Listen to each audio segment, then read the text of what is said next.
Hey guys, Jay here. So in this video today, I want to share with you guys a little bit about my AutoSpark character. So I decided to remake this character because we have a update, right? So right now we can juice our map in a different way. The tablet pretty much become like the same as the Scarab system in POE1, except maybe a little bit different. So I'm just putting whatever tablet in here, and also because I already prepared a little bit before the patch hit, we actually have a couple of like towers juicing the area as well, right? So 2, 3, 4 towers depending. So I want to show you this map over here just for like showcasing how the build kind of looks like. By the way, AutoSpark, I am using the Bloodmage for this patch because with the Atalui's Bloodletting, this just give a lot of damage. It has the potential to give a lot of damage.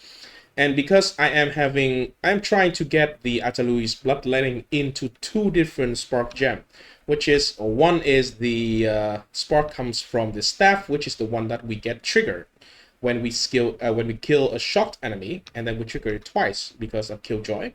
And the other one is the one that we self-cast to basically start the chain reaction, right? So I need to use 2 versions of Atalui's Bloodletting. This is the most important one. So I need to use Solus Ipse. So the 3 unique items here are the core of the build to enable kind of the AutoSpark for this patch, at least for the current version that I'm playing. I heard that there are people who was successfully doing Earthbound AutoSpark with the mana stacking route with Stormweaver. I'm not sure because I've not seen it by my own eyes, but I would like to trust that. And I think, you know, numerically, this patch, the mana stacking Archmage should be okay.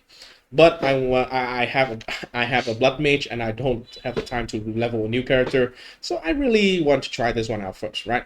So I pushed the limit a little bit in terms of gearing. I have a 3-socket Vortex Earthbound staff here with level 20 spark. Level 20 is very important. It let you get an additional socket on the gem, right? So I have projectiles acceleration. This gives cost multiplier. Anything that gives cost multiplier is very good because it gives the spark more cost and therefore it gains more extra physical damage basically. Rakiata's flow, because we convert all the extra physical damage into cold damage with Embiter as well. So Rakiata's flow actually is very good for, in general, clearing. And prolonged duration for spark. And all of these gems that I'm using here have a cost multiplier to it, which is really good. Again, it works very well with Atalui's Bloodletting. Right? The self-cast spark here is a teeny tiny bit different. So I am using the Zenith here. I think I should go back to Embiter. I tried to use Zenith a little bit, but it feels a little bit wrong, right? Let me just actually get another Embiter. It should be Embiter. I forgot to switch back. I tried to see if I can do, if I do better with the physical damage. Okay, I did not, so let's do this. Embiter. Got an Embiter here and we just move it in here, right? So here we have even the tooltip is a little bit less, but because it actually synergy well with the Rakiata's flow, I think we are going to have more damage in the end. I do not POV this character by any means. Other than that, right now for mapping, I am using Blasphemy, Temp Chain for defenses. It feels really good. For bossing, I do cast on crit with Flame Wall and Arc. For mod mapping, I also have the siphon element here for a little bit of like random remnant. It's not consistent at all, but it's something nice. I think the best thing that I should put here is actually overwhelming presence to reduce enemies' threshold so I can shock them, freeze them more easily. But yeah, I just use this one because it requires intelligence. Right now, I don't have a lot of strength, right?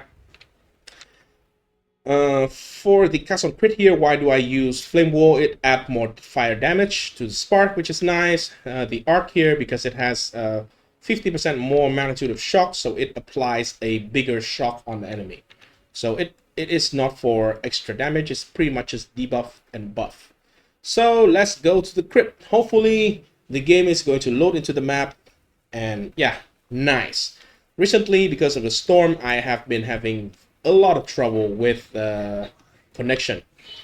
Hopefully, again, the second thing that I need to hope for is hopefully the game will not crash on me, but the PC will not crash on me actually, because it has been performing very, very badly with the Delirium Fog on for me. But this is a new patch. Maybe they already fixed it. All right, let's just use this big bomb here, and then see how well it can clear this. Right, so now I've stopped casting, and Spark just goes everywhere. Spark just kills everything. Pretty nice, right? Let me just pick up all these scrap because I'm poor. So, oh, nice. This shrine is going to help a lot. By the way, I'm going to use the shrine even in this showcase just to show you. I actually will hope that we will have a what is it? The Gloom Shrine as well, so I can show you how crazy it can look. Because if you just randomly get a shrine, chances are you don't need to like press anything. Even right now, I don't press any button, right? And pretty much clean up everything except for this like rare monster. The setup for the Earthbound staff actually does not have that much damage because the staff itself is very, very bad in terms of like stat. You don't have plus level to gem, you don't have a lot of increased damage, you don't have anything extra. I actually have to go all the way, you know, try to corrupt all the level 20 spark that I can get from market and get +3 to spell skill here. But yeah, that is everything that we can do to actually make it not kind of sucks, right? But, you know, you'll see I can run around, right? Which is kind of nice.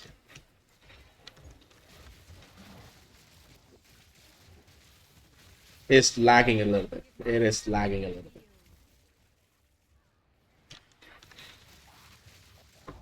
Alright, so we can just run, hopefully. We can run. Okay, that is extra safetyness. I don't gain extra damage because I don't have the crit damage scaling with life point from the Bloodmage.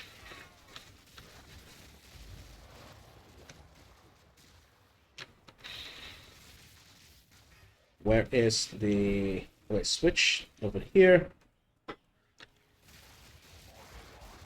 Alright, once we kill something, it should trigger enough spark to kill everything else.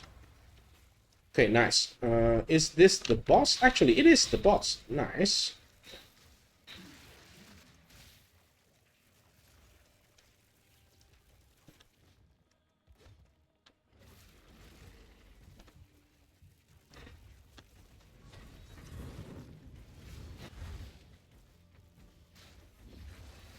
Something is wrong here. I don't know what is wrong, but something is wrong here. Maybe it's the map mod? You know, let's just wait. I just need to wait for one spark to hit the boss, and then we actually leech back some life, and we can get more spark out, basically.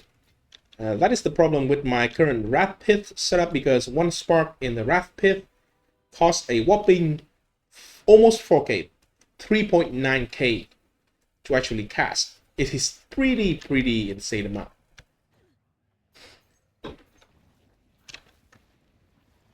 For normal, it is 1k per spark.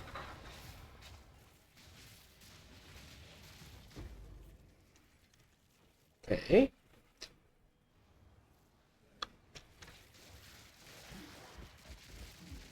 And yeah, there is the spark automation, right? You can see, right? If we just move on and we kill something, then everything will die. Okay.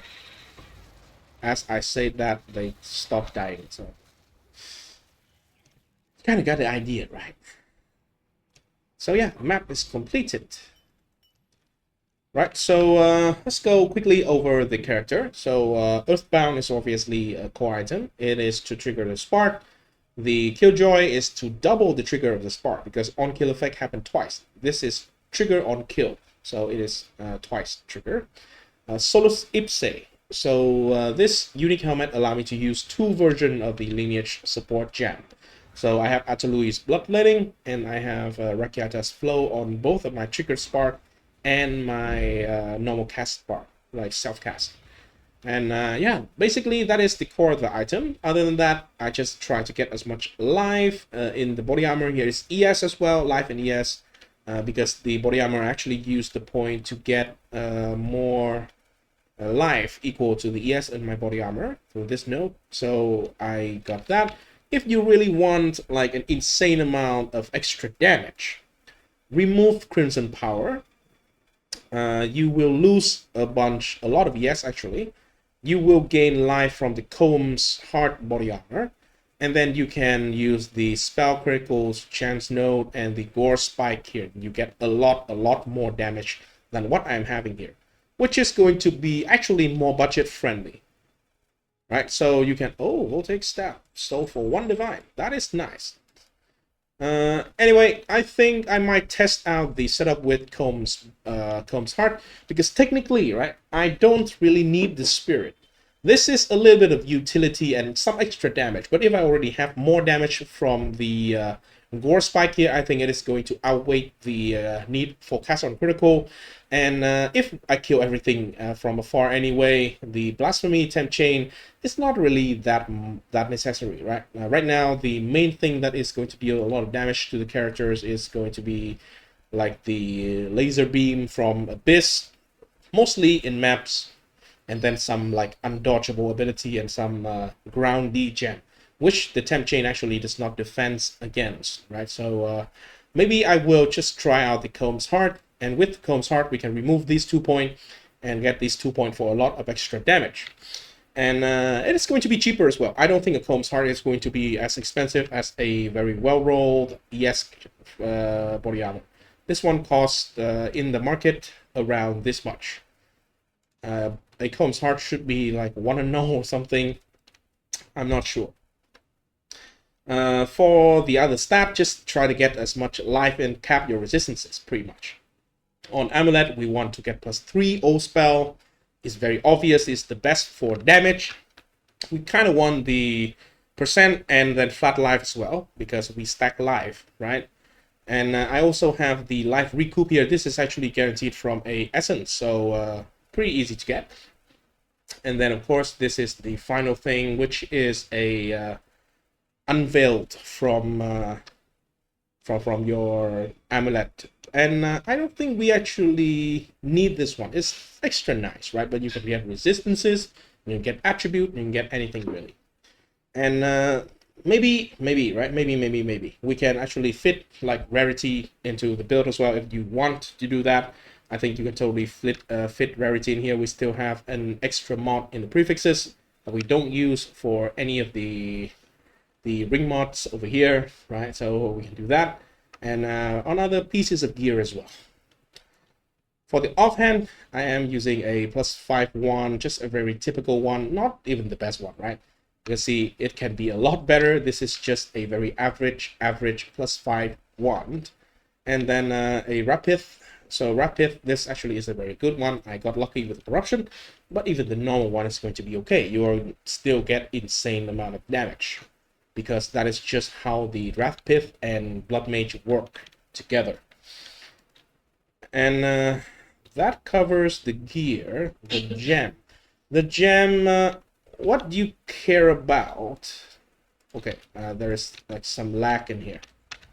Okay, the gem. What you care about for the gem is the AutoSpark Bloodletting, right? You can use 2 of it, again, with the Solus Ipse helmet. And I kind of want to use Rakiata's Flow as well in the end. This is pretty expensive, but compared to the other stuff, this is not the most expensive thing that we are going to have in here. I have 2.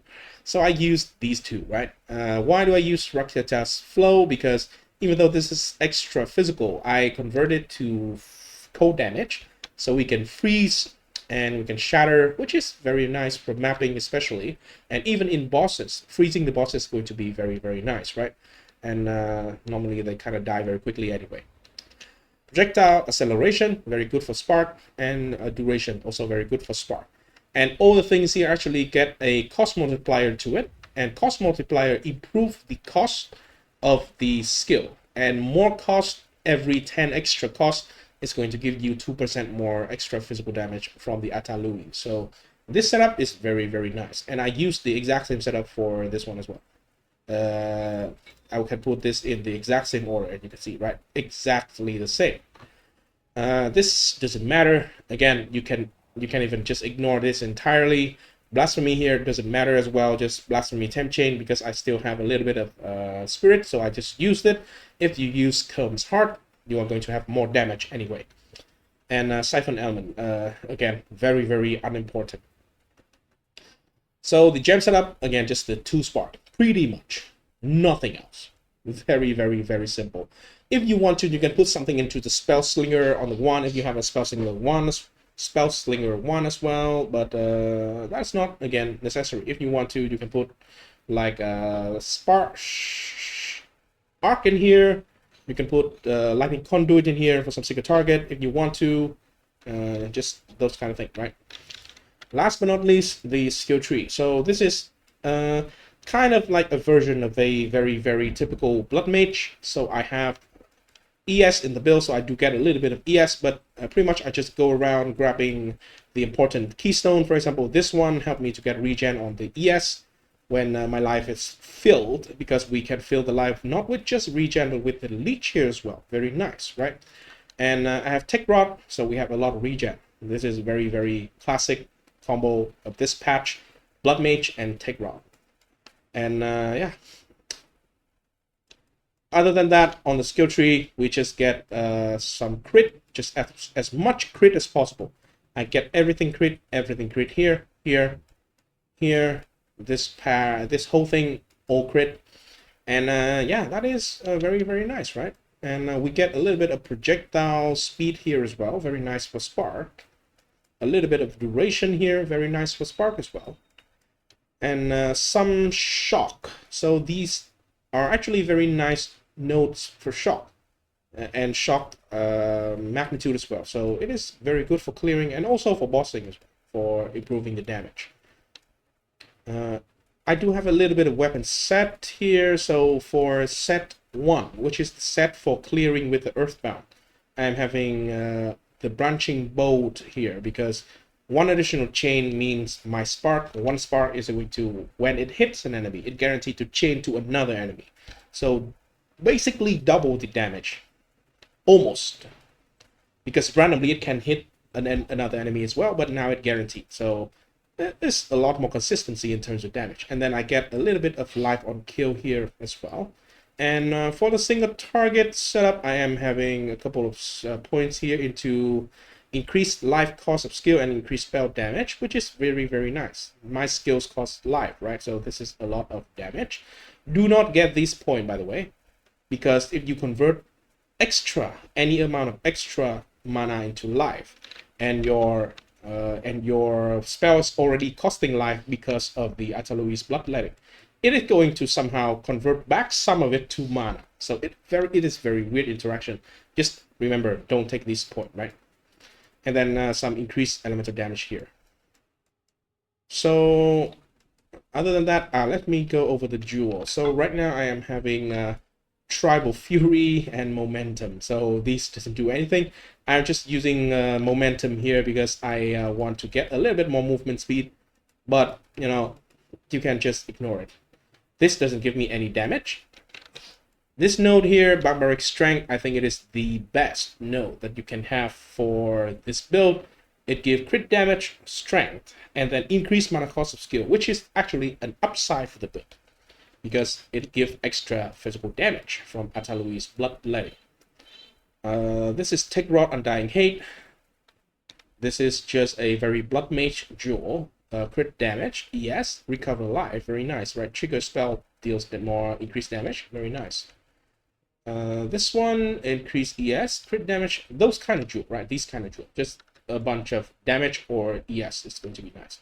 Part of the well here, I have extra lightning, chance to pierce. Mostly just the extra lightning actually is kind of good here. I think a rare jewel might beat this. Actually, I think a rare jewel is going to be better in this case. A rare jewel like this one is going to be much better for this, because we already have a lot of extra damage. and all the extra damage actually stack additively to each other. So if we have a lot of extra damage already, the extra lightning here doesn't really do that much, right? But that is what I have. So is there anything else that I want to mention in this video? I think that's everything. So yeah, thanks for watching. I hope you do enjoy. And so far, right, even though I only played like a couple of maps to test the connection and everything when the patch actually hit, but so far it feels kind of nice. Mostly, right, mostly because we are actually playing on the Atlas, where we can have, or at least I did it, I can have the double, triple tablets, double dipping kind of thing, right? Right now, if I do an additional tower here, for example, I cannot put tablets into here anymore. But because I already did it with a bunch of area, for example, this is a 4-tower area that I'm going to clean out. I actually did a couple of maps here before, but I'm going to clean out this whole area because, yeah, 4 towers. I have a couple of 3 towers from other places as well, so I'm going to do that. Anyway, thanks for watching, and I will see you in the next video. Make sure you leave a like and subscribe to the channel for more POE build. Peace.